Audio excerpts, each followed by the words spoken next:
The views and opinions expressed on the following program are not necessarily those of the staff and management of Salem Media of Hawaii. Welcome to Generations Radio, where the focus is on our seniors and their families. We are here each Saturday afternoon from 5 until 6 p.m., bringing you resourceful information with our radio team of professionals in the field of aging. Stay with us for the next 1 hour as we explore different ways to make life more exciting and meaningful for our extraordinary seniors. Right here on AM 690 The Answer. And now, here is our host and the publisher of Generations Magazine, Percy Ihara. And welcome back to Generations Radio. Thank you for tuning in this weekend here. As you guys may know, we do tape it during a weekday, so don't call me on a weekend. Anyway, welcome to Generations Radio. As you guys know as well, you can go onto our YouTube channel. Just look for Generations Magazine, and you can see all our past shows. Thanks to Mapu, our social media girl, who's been getting all our shows up on our YouTube channel page. So check on that. I know a lot of you have been asking for resources, so please check out. We should have by now close to 20 or 30 shows up on our YouTube channel.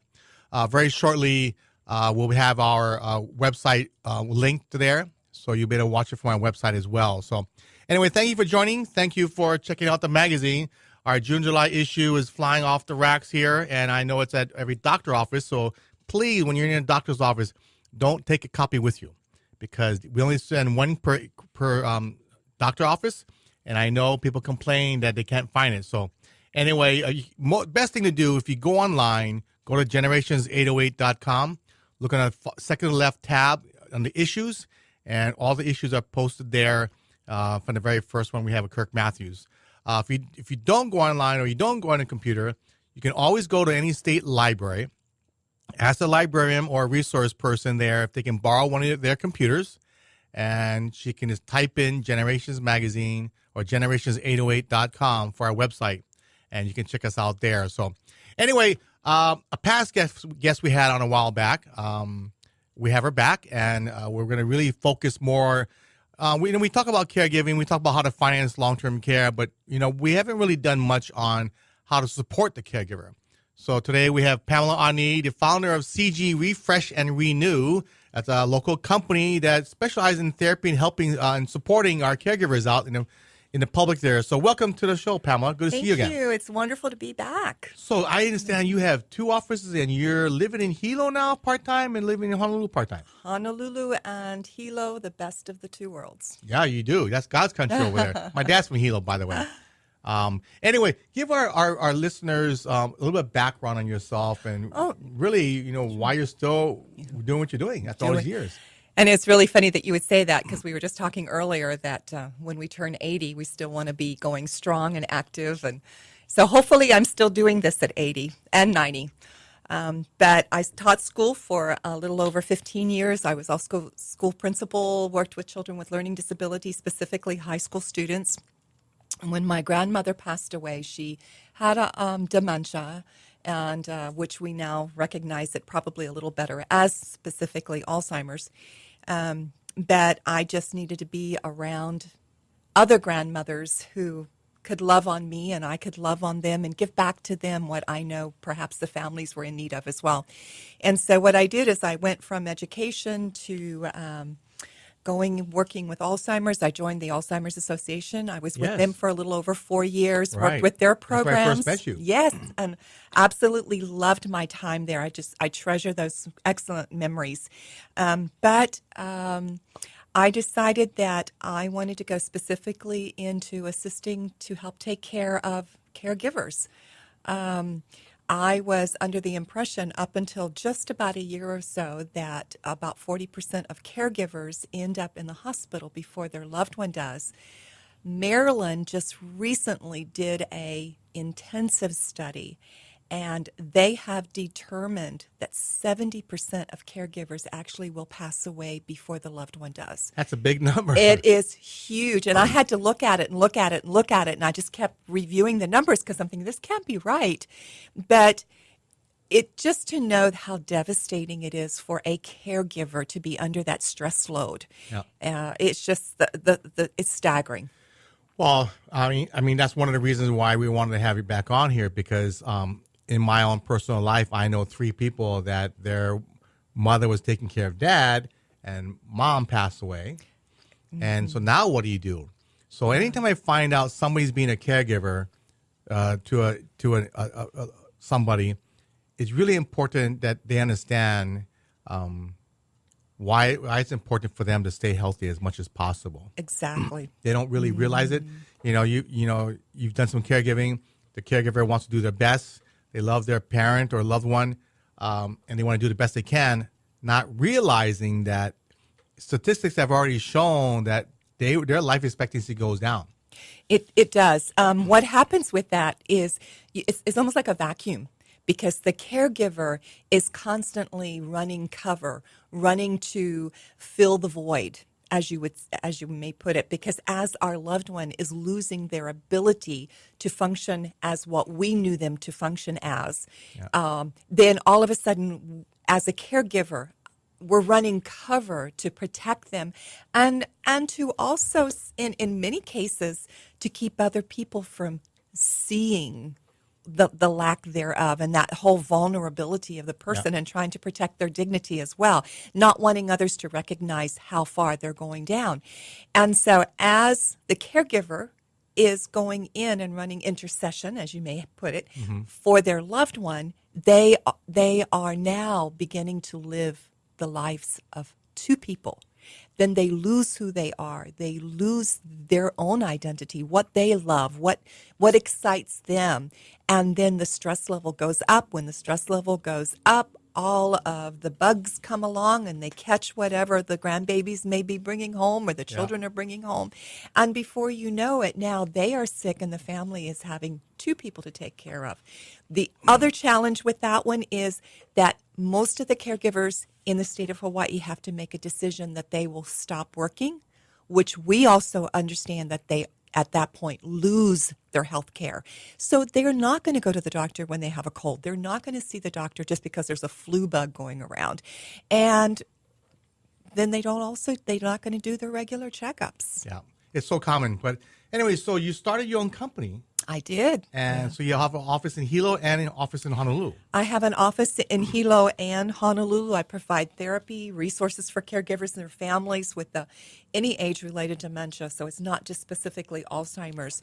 I'm also providing consulting for businesses and professionals who work with seniors. That's really, really important. Because more and more of people, banks, even general physicians, real estate agencies, et cetera, they're all working with the aged of the seniors. And they need to know how to also communicate and deal with some of those cuckoo behaviors in a professional way.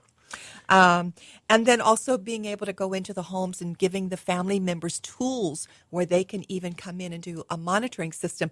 They may be hundreds of miles away, but they can look in on grandma and grandpa with what we go in and set up with their homes. Yeah.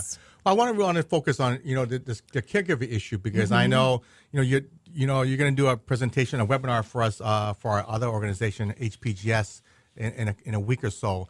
But you titled your presentation "Refresh and Renew." That's part of the name of your company. It is. Can I ask why you named it that way? Oh my goodness. I was raised by a grandmother who felt this huge urgency of instilling scriptures in her children. And so my brother and I would sit down at the table and she'd read the Bible to us or she would pray. She always was the praying grandmother. And one of the scriptures she taught was to be refreshed by renewing your mind and teaching us that no matter what situation we may find ourselves in, if we can learn to see it differently, then we're not so susceptible to the stress or the sadness or the depression that may come with that overwhelming situation. And it dawned on me just about a year or so ago that this is what we try to do for caregivers. And if I can just be very candid, okay, there's crap on the floor. Do we smile? Do we cry? Do we scream? Do we yell at our loved one for crapping on the floor? Or do we just smile and make a little joke and clean it up and keep going? So we have to see the situation different so that it doesn't impact us the way that it would be negative. And learning how to be refreshed by renewing the way we perceive our situation to be. It's interesting you mentioned that because I have mentioned this on the show before that I had a friend. The father, she was an only child. The father was a professional, and when he would get mad at her when she didn't do what he wanted her to do, he would poop on the floor. And he knew he's not picking it up, so nobody else coming into this house but you and me. So if I don't pick it up, it's going to stay there until you pick it up. And he would do it on purpose. Yep. And I still see her once a month, and it's something that's the reality of life. That's the And reality. people deal with things like that differently. And with your years of experience with Alzheimer's Association, but even as an educator, it's really important.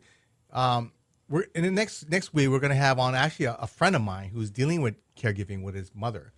So from a firsthand experience, what he's going through with the Medicare rehab and in placement, and then he goes still sees her every day because she's at a facility now. But people just don't understand that it's going to take a toll on her life. Hopefully they knew by now, because I know the advertiser did a big story on it a couple of weeks ago called The Graying of Hawaii. They brought that back from about 7 years ago. And the issues of aging, the issues of caregiving and long-term care is just huge. So you're actually in the right field, unfortunately.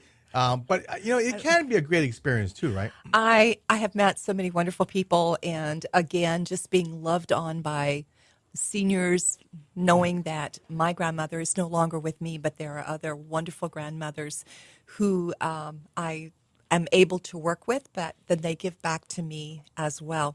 I think one of probably the saddest situations that I found myself, and you're talking about the refresh and renew, seeing things a different way, is it's one thing for a child to take care of an aging parent, but to have a spouse coming in and having to redefine that relationship that they have with somebody who was their soulmate. It was their intimate partner. It was somebody they slept with. It was somebody they ate with. It was somebody they showered with. They fought with them. They made up with them. They laughed with them. And now all of a sudden they are put in a position where they are now the giver, and that person that they once knew is painfully, slowly fading away. And it's a slow death.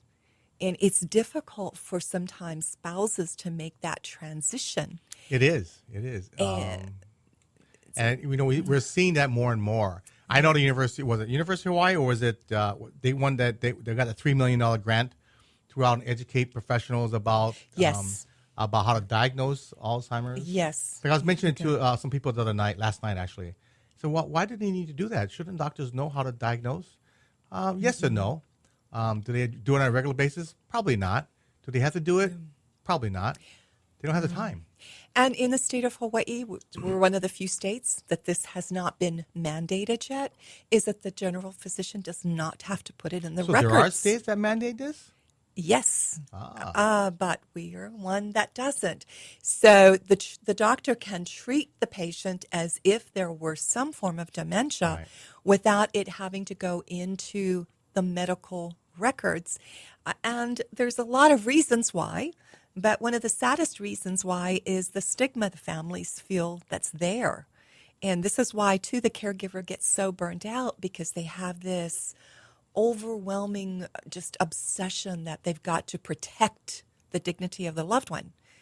And I can see that, but I mean, trust me, we're going to get this out there. Hopefully by the end of the year, people are going to see Alzheimer's in a different light. Yeah. And caregiving is in a different light. But, we're here with Pamela Ah-Ne from Caregiver Refresh and Renew, a company that specializes in consultation and really supporting the family with the disease, and actually, trying to keep you, the caregiver, refreshed and renew. But real quickly, so let's just break it down, because even I've heard it 100 times, Alzheimer's is the most common form of dementia. Yes. So I thought it was the other way around. I thought Alzheimer's was the big disease and dementia was a part of it, but it's just the opposite. Dementia is the big disease, right? It is. And I'll just funny thing, growing up in West Virginia, I always knew of it as the old timers. I didn't realize it was Alzheimer's. I thought it was old timers disease, because that's what they would call it. Right. But I also want to tell you, and I'm a little off track here, but in America, there are over 200,000 people that have been diagnosed with early onset Alzheimer's, Yes. and they are below the age of 60. Yeah. And so that's another thing, just to know this is not an age-related dementia. It's growing. We had But- Dr. Corey Liao on here last year, and he was talking about how that. Actually, it's interesting you say that because just 2 weeks ago they had a senior summit with Elderly Affairs Division from the city. Put that on about 300 people at the Blaisdell, and I saw a fraternity brother of mine. He's 5 years older than me. He's 62. Well, he came in holding his wife's hand. And I've met her before, and I've known him for probably 25 years. He's he's an older member of my fraternity, and he was holding her hand constantly. And I came when he walked up to me, realized she's got Alzheimer's, and she got it 4 years ago. Wow. And And that's so difficult, like I said, for the spouses. It's challenging for them to move. And so I just... hopefully he's listening. I'm so Hopefully very you're listening proud of spouses Yeah. who can step Oh, up to the plate absolutely. and do that. And then and to keep the dignity of their loved one at that same time while Well, this he changes brought are her going to the on. all-day workshop. So he just sat her down in his chair next to him and made sure she didn't run off. Yeah. Make sure she was occupied or just sat there. And I give the guy a hell of a lot of credit. Oh, yes. My goodness. But I did forewarn him. I told him, read the magazine, go online, do some shows, because I'm worried at his age of 62, where he's been caregiving for her probably since 60, that he's got to be very careful. Now, and if I can throw one more thing in here too, because we were talking about Alzheimer's and then the other forms of dementia Right. as well. So you've got your Parkinson's disease, you've got your Lewy I body didn't know disease. Parkinson's was part of that. All of these come under that umbrella of dementia because they all have a form of a dementia. That it's another name for memory loss. That's Right, all it is. right, right. But one of the things we're also finding out is that very few people have Alzheimer's exclusively. Much of the population has dual diagnosis. So you've got your Parkinson's Alzheimer's combo. You've got all these other variables that are in there, and it's really important to get it diagnosed. A lot of families just say, well, let's just give her medication so that she's not saying the F word over the dinner party, or or he's not running around and I had one of I don't know why we're on this, the feces concept again, but he would go around picking up dog feces, put them in little baggies and bring them home and tie them on his fence. There's just little idiosyncrasies that we don't understand why they do what they're doing. But sometimes the parents or the families will just say, let's just give them medication. We don't need to necessarily do a diagnosis. But you could treat the Alzheimer's. But if there is Parkinson's, if you treat the Parkinson's, then perhaps you can eliminate some of the tremors or the falls that come with that, because with Parkinson's there's a weakening of the whole body system. And so you can go and run intervention, and you know how to better deal with your That's loved really one. what it is. To understand it, was that one of the first things they need to do, and you can Diagnose. correct me if I'm wrong, they have to go understand the disease first, right? Exactly. They need to know what to expect. Exactly. And then accept it. That's the hard part too, though. It is hard because they don't want to accept it. No. But Yeah. so one of them say, "Well, why do I need to get him? Why do I need to get her diagnosed?" I say her, the wife. But why does somebody need to get diagnosed? Because there are curable things to cause dementia as well as the uncurable. Something as simple as grandpa not drinking enough water can cause memory loss. Something very simple as grandma needing vitamin B because it's Right, not breaking right, down in her system. Give her a couple of shots. She's good for go in about 3 weeks. Yeah. Get Papa on a regimen of drinking enough water. Maybe they're needing more vegetables in their diet. They're not getting That's very enough of true. that vitamin D. We're finding huge things with the vitamin D and the niacin and the vitamin B complex with our seniors. We're putting them on these things and finding out, hey, they're almost back to normal. And so I've heard stories like that. Actually, you you're right. want it diagnosed. You want to know what you're working with. Yeah, and it's so true. But there's a famous women's basketball coach. Pat Summitt, who Yes. got diagnosed and she was the winningest coach in women's basketball history from Tennessee. Yeah. And she got diagnosed, I think, in her early 50s. She was. She passed away a couple of years ago, I think, in her late 50s, but if I'm not mistaken. But, I mean, that was the first well-known person to get it. And she stood up and said, I have it. It's coming. I'm retiring from coaching. And it kind of opened everybody's eyes up for a little while, at least. But I think it's something that's really important. And I heard from Dr. Corey Liao over at Hawaii Pacific Neuroscience that they actually have detected a gene that's 100% chance you're going to get it. I said off the radio, I said, should I get checked? And he goes, well, what are you going to do? Yeah. At so early age, you don't know exactly when you get it, and then you can't. There's nothing can stop it or slow it down, right? Okay. There's no medication to stop it, slow it down. There's absolutely nothing that can be done. The gene is the gene. It's there. You can't do anything about the gene. But we're also finding out people who stay more active, people who will eat healthier, and we're talking about more of the Mediterranean diet type of a lifestyle, they do not evolve into full-blown dementia. And so this is another reason why, too, we always say, I'm not so sure you need to go and do this thing for the gene, because if you knew you had the gene, at that point, fear, if nothing else, can push you into it. Yes. And I so would complete my bucket list, that's for sure. Yeah. Earlier. But just stay active, because staying active, eating healthy, drinking plenty of water, this is something that's going to be good for all of us. I mean, look at it. Unless we get hit by a car, we are all going to go either with something wrong with the head, the heart, or the gut. Bottom line. That's true. Okay? Good way to put it. So what do you do for all three of those? Stay active, be loving, be compassionate so you don't have any regrets when you go to sleep at night, and just be eating as healthy as you can. That's it. And so crossword puzzles, what's that thing? What's that Japanese word puzzle, number puzzle? So Sudoku? Sudoku? That doesn't help? Okay. Sudoku, these are all great for building other connections in the brain. And one of the wonderful thing about the brain is when parts of the brain die, other parts take over. So if you have parts of the brain that have been formed and stretched, where you may have the frontal lobes to begin to die first, which is what happens with Alzheimer's, you've got other parts of the brain to take over. Now, I don't know if you were able to get in and study any more on Summit, the basketball coach. However, she one of the things that happened is they realized she had early onset, much earlier, but she was such a brilliant person, she was able to mask it, and Really? many didn't pick it up. Wow. So what you want to do is you want to at that point you want to tune into your loved one, see that if there are changes, be close enough to somebody that you can speak to them about it, because this is all part of the diagnosis. That's so important. Interesting. Yeah, it's something that I think more and more of us have started thinking about. Because 200,000 in a nation is a lot. I mean, we didn't start talking about this until maybe a few years ago. Of right? the younger onset. But now I'm going to throw one more figure in there.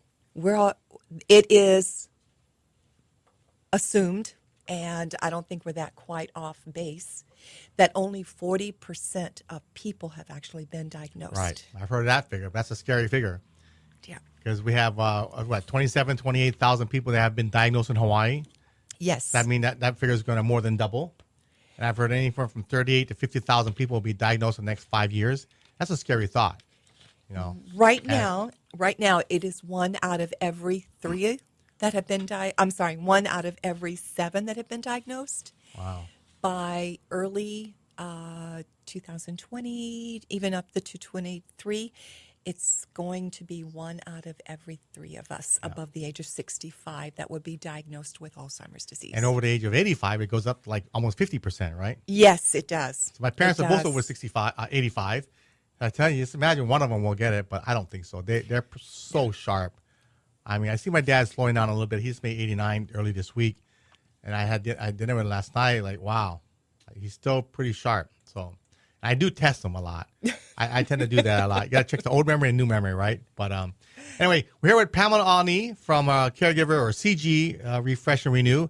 We're talking about how to support a caregiver. I know we talked a lot about Alzheimer's and dementia, but the second half is going to be really about how to support the caregiver, little tips on things, what they can do.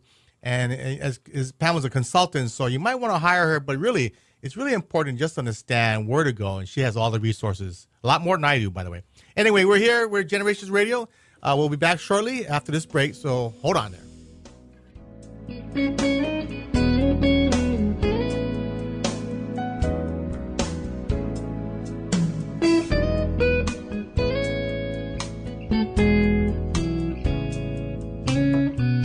We will be right back with Percy Ihara from Generations Radio. If you have any questions or want to be part of our discussion, give us a call at 296-5467. That's 296-5467. This is Generations Radio on AM 690 The Answer. Moon Physical Therapy is here to help you back to recovery. Moon Physical Therapy is located on Ward Avenue across from Sports Authority. Physician prescribed for motor vehicle accidents, workman's comp, or that body pain that comes from rushing to play without warming up. Also event cardiopulmonary rehabilitation with our one-on-one patient care. Moon's Aquatherapy heated endless pool allows for low-impact exercise with less pain on land. We will give you the right exercises to get you back to health. Ask your doctor to prescribe Moon Physical Therapy. Moon Physical Therapy. We achieve results.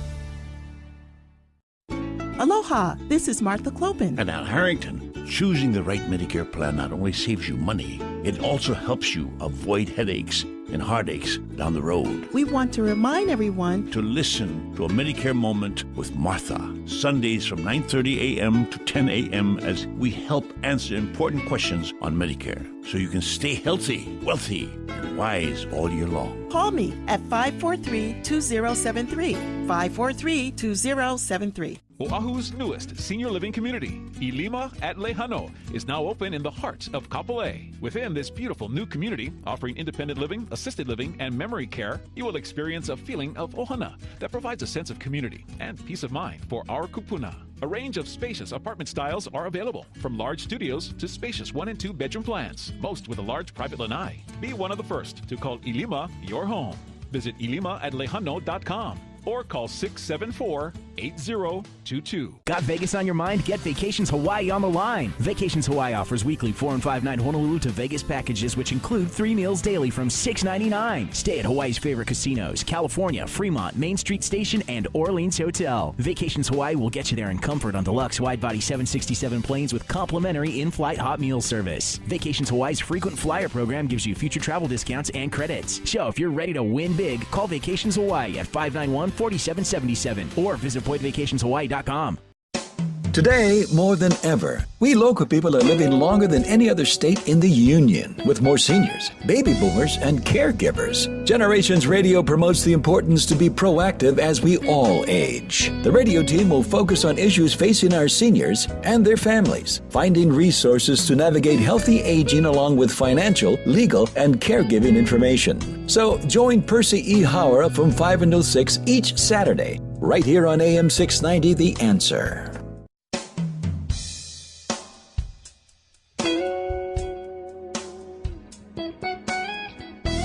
Focusing on the issues facing our seniors and their families today.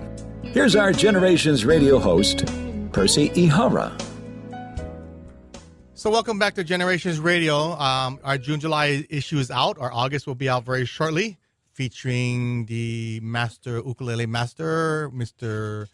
Roy Sukuma. I said master twice, didn't I? Anyway, Roy Sukuma is on the cover. Gosh, he's going to be 70, 71 years old. Still going strong, has 4 studios. It's a great piece. I mean, if you don't know his story, it's a must read. This is a guy that didn't graduate high school. This is a guy that didn't know where life was going to be the next day. And, you know, somehow music fell into his life, and then specifically ukulele.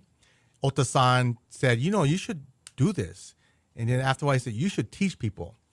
To where he's so successful today. And if you haven't got a chance, probably might be done by now, but every Wednesday night at the zoo during the summer. He puts on these concerts.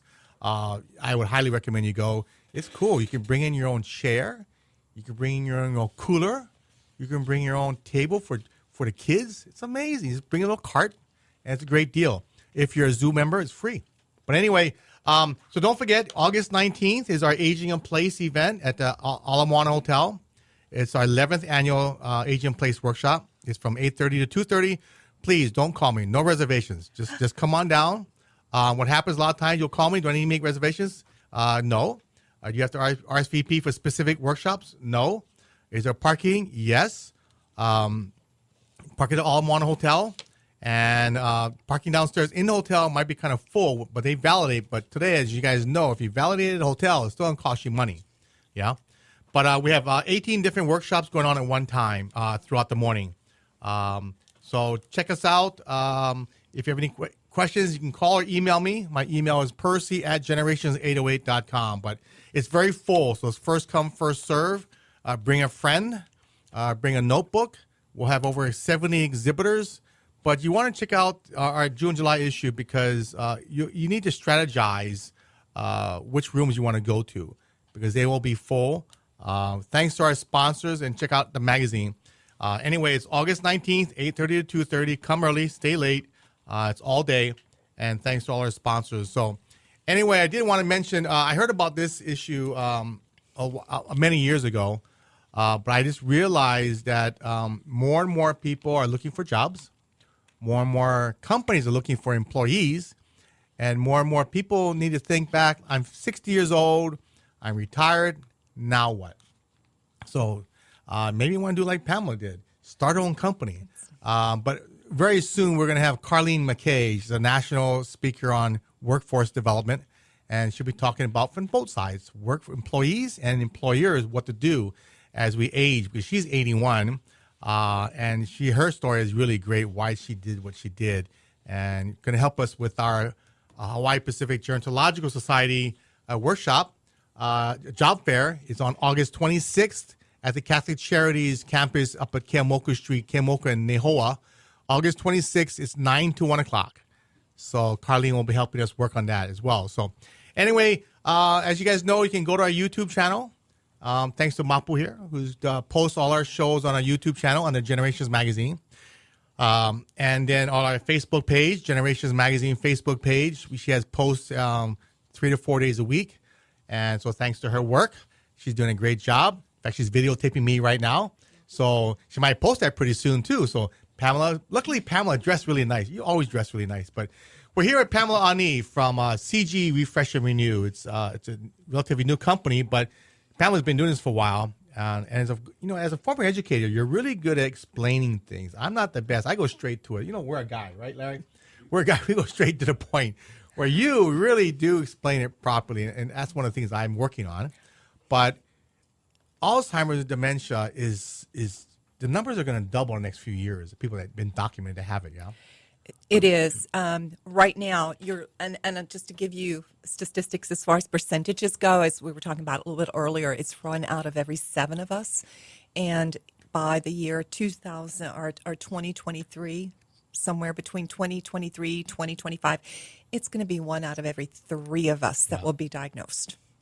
And that's the scary part. It is. And as you age older, like I said, past the age of 85, it's 1 in 2.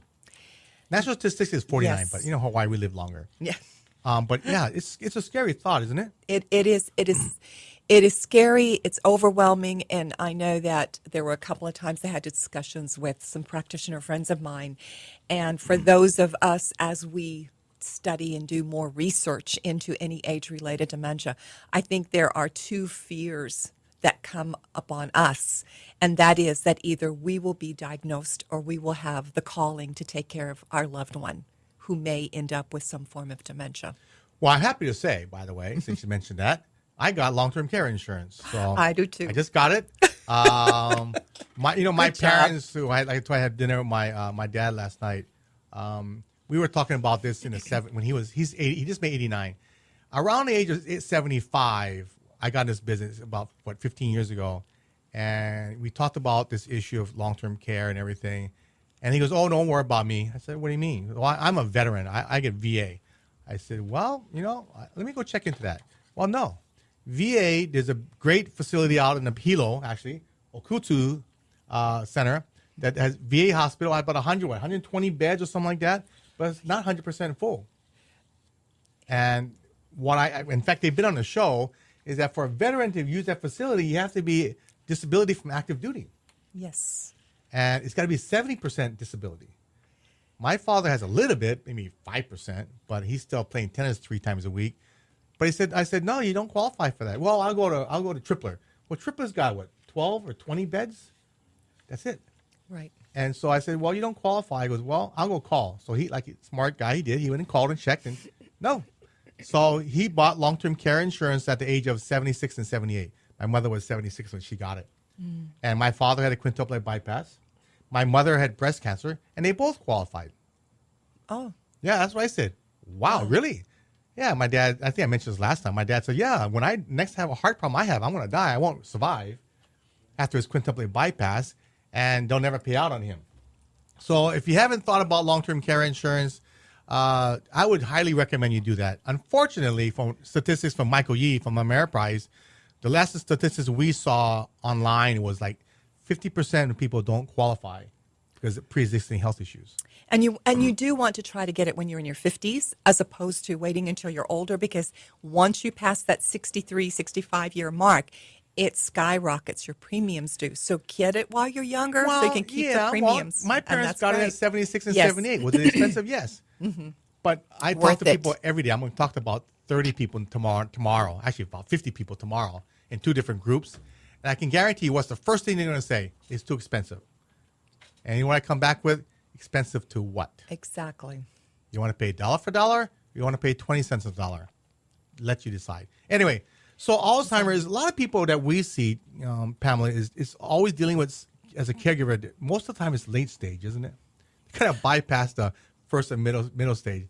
And they eventually have to take care of mom, because it's always late stage. It is. And there's always to that huge thing for the caregiver. Do I honor my loved one by allowing them to stay in their home, which I had promised them over the wine and the nice music and the evening, the dinner, and I promise I'll never ever put you away. I'll never put you in a home.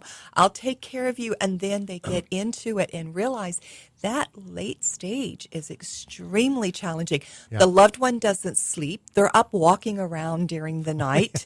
That's like 90% of the people that have Alzheimer's. Let me tell you, everybody I talk to, are you staying up late? Goes, how did you know? Oh, yes.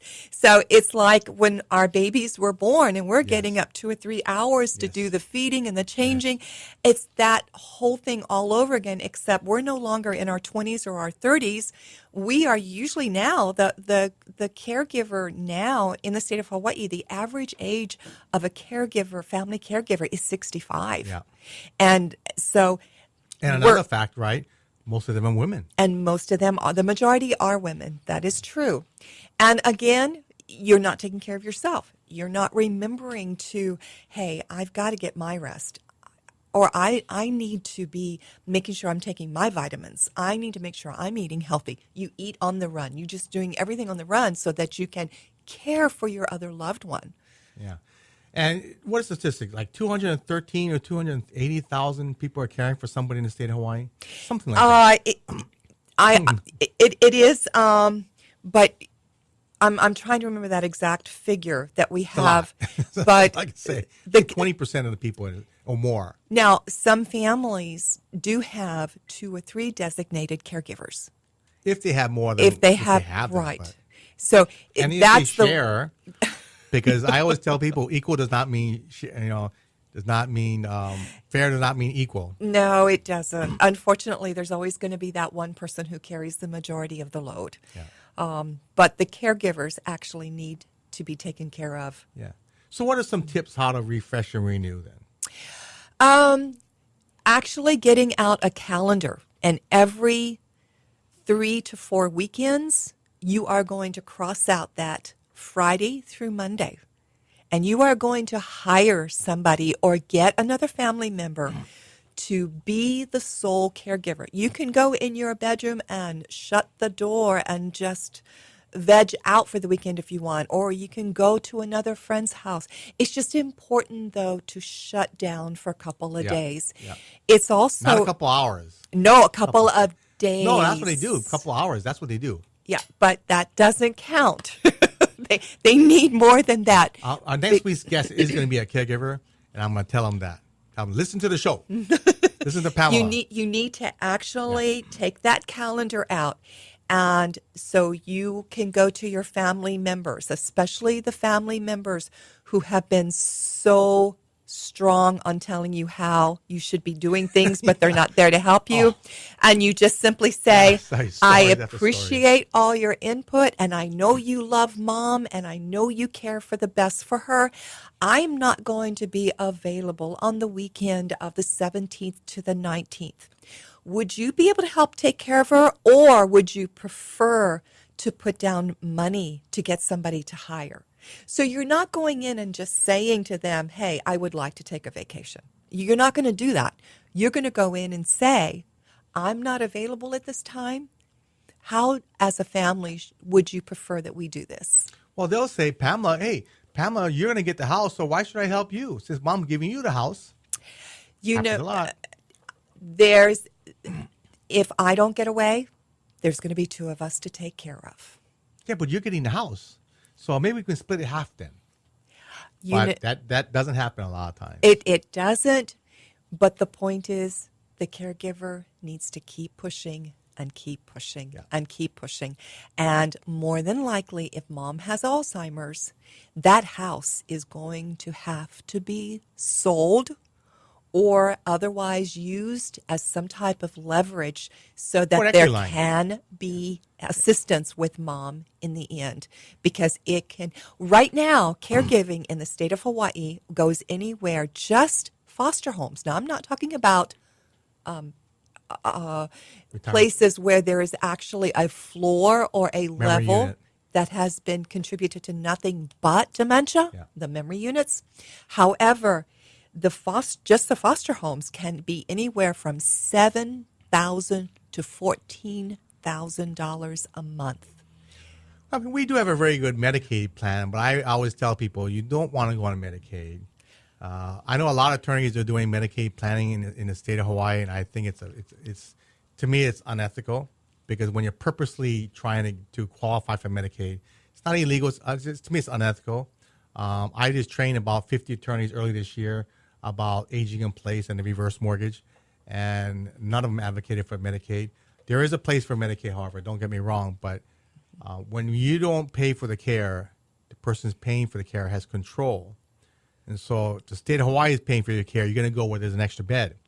Yes, they passed a new law where they had the two 90-year-olds in different homes, and they were not allowed to be in the same home because of legal requirements for foster homes, I believe. Two Medicaid. Yeah, cannot one pay. Right. So they have to have that, but they're both on Medicaid. I can't remember whether they already have. From my understanding, the homes already had one Medicaid person, and they had the other Medicaid. So if the spouse wanted to join, they would have to pay for the full spouse deal. But you know, when it comes to that, it is my understanding that it's becoming a little bit more enforced and strict as far as there cannot be any selling or giving away a property within that 5-year window. I was telling somebody from a politician that they need to move that look-back period of 10 years because, you know, these attorneys are planning that. Shame on you because a lot of times they're the people that sign these documents to put it in an irrevocable trust with what they do. Yes. To me, is unethical. I think down the road you're going to see liens put on irrevocable trusts because it's not the state can do that, and I think they will going forward. So if you're listening to me out there, if you have an irrevocable trust, see about your attorney to get it off because it is possible to do. It's not done very often, but it is possible to do. But I think the family needs to realize that the quality of care is the most important thing. It has been said for the last 3 to 4 years that Alzheimer's or age-related dementia is going to be the #1 disease that bankrupts the healthcare system. Oh, yeah. And by 2025, it is projected in the state of Hawaii alone that at least 35,000 people will be diagnosed with some form of dementia. I think it's going to be higher, to be honest with you. I think it's more like, I heard a figure of 50,000. Well, now understand it's going to go back to that point that 35,000 only represents 40% of people who have been diagnosed. Right. So it is going to be, so it's going to be much higher. However, if this is true, we all need to do our part now to not try to get around something just so we can get a free service or the Medicaid or kick it into where we can qualify for this. Because with or without this Medicaid, come, God forbid, when in 20 years from now, when we're turning 80, is there going to be anything there for us? Is there going to be something there to help take care of us? I was just working recently, well, I say recently, it was about 3 years ago, with a woman who flew down from California, and she met her sister here who was living in another state, and they came here realizing mom and dad both had been diagnosed with Alzheimer's disease. They needed to place them. They called different places. They got them placed, so they came here to do the paperwork. They get a call at 8 o'clock in the morning the day that they were supposed to pack mom and dad up because mom had failed to pay the long-term care insurance for 3 months, even though she had been paying on it for almost 30 years. They lost it. In the state of Hawaii, you go 1 month without paying that long-term care, you can lose your premium. And there's now other states have laws. If you've been diagnosed with a disease of dementia, then you have to be reinstated. In Hawaii, we don't have that. Yeah. Well, Michael Yee, our financial advisor in a magazine, he said one of the biggest issues they're finding is that when people try to go on and claim, those insurance companies trying to make it hard for you to go on and claim. Yeah. So they got to provide extra documents, things like that. So he's been a big advocate for this. It is a serious issue. So what are the tips? So you said for caregivers to make sure they get at least 1 weekend a month off. What other kind of tips would you recommend? The other thing that it is so important, you don't have to train for a marathon, but it is really important that you get into some form of an exercise regimen because there's got to be consistency of that activity. The other thing is you may not have ever been a health bug in your life, but you need to start now. Yeah. So you need to get away from your processed foods. You need to eat more vegetables. You need to eat more of your high fiber foods so that your system doesn't get stopped up. You need to drink plenty of water. And the one other thing caregivers need to understand is that when their loved one passes, their life has to continue. So they need to keep in control, and they need to keep formatted what they love, what is their stress release, what is it that they enjoy about life. These are the things that they need to hang on to. Now, granted, they can't maybe go golfing as much as they used to, but it's important they still golf. Well, I have a relative that told the family, he cares for mom 6 days a week, that he needs one more day off so he goes out. I try to go with him every once a week someplace, take him out golfing, because it's really important. You're absolutely right. Just to relieve that stress, get your mind off everything. But when you're doing everything 24/7, and getting 3 hours of sleep maximum at one time, it's very hard. This is my auntie's caring for, of course, but it's been very difficult. I've had caregivers to tell me that they have allotted their time and they ended up literally in their room asleep the entire time. Oh, yeah. Because they're just exhausted. Well, like our close friend of ours, they're dealing with everything from paying the bills, cooking, cleaning, making sure they're safe. They have no personal life anymore. And and their health just really goes down. I can't remember what the statistic was. I think it was for every 5 years you're a caregiver, you lose 1 year of your own life expectancy, something like that, maybe more. It is not uncommon that the caregiver, especially if it's a spouse, that the caregiver goes shortly after the loved one passes. Within a year if they're that close. And I think there's two reasons for it. And the first reason being is what we have spoke about is their immunities are shot and they get sick. Second one being they lost who they were and they lost their love of life. So there was nothing else for them to live for and to push for, and they just went. So what are the tips besides trying to stay healthy, take off a weekend? I know Project Donna does little things that they can call you once a week. What about support group meetings? I think that's one of the best things. Support groups are absolutely phenomenal because caregivers, they are in the middle of the battle, and they're the very ones who can give the best tips to other caregivers. Hey, I've been there. I've done that. This is what worked for me. This didn't work so well. This worked better. So they're able to actually go and inform other caregivers, and those caregivers, they walk out with the same challenges they came in with. They just see it different. Right. There's so many different ways. In fact, I had a very good friend of mine that tried to be really nice. Him and his two sisters live on the mainland. He came back. The two sisters didn't want to come back. And, you know, they love their parents, and both parents are bedbound by this time. And so his wife is so cute. His wife was trying to help out, trying to be nice. So they were in a bedroom. They both live in a big bedroom, both on medical beds. So they thought, well, we're in the living room. We can't hear them. If they can't talk or anything. So let's put a bell. They put a bell in the room. That bell is, after a while, going off every 30 seconds to a minute. Can you change the channel? Can you turn the volume up? Can you put, my toe is really cold. Can you put the blanket over my foot? It was constant. It's as funny as it sounds. It really irritated them after a while. After one whole day, they took the bell away.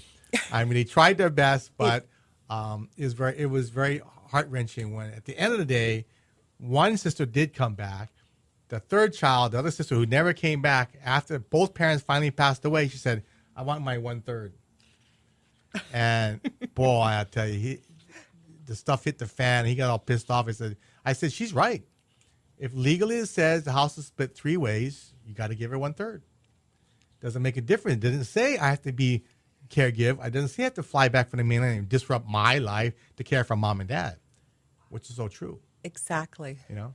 Exactly. But don't you see that so often? I do. And there's always going to be that part of the family, one or two in the family, who just, first of all, they'll say, oh, there's really nothing wrong with her. I come and I see her once a month. There's nothing wrong with her. Yeah. They just refuse to acknowledge that there's something that's really wrong. But this is where the caregiver does have to man up, be a little bit more assertive, and they have to say, well, I'll tell you what, if you thinking there's really nothing wrong with her, why don't you take her for a week, or just challenge them. Take her for 5 days. Be her caregiver for 5 days. And then let's come back and let's talk about this. Yeah. And at that point, but the other thing is, it's really important that caregivers learn to focus on positive relationships, which means they may have to distance themselves from certain family members, not to be sassy or arrogant or non-loving or non-compassionate, but they're protecting themselves by distancing themselves from family members who would be negative and add to their stress.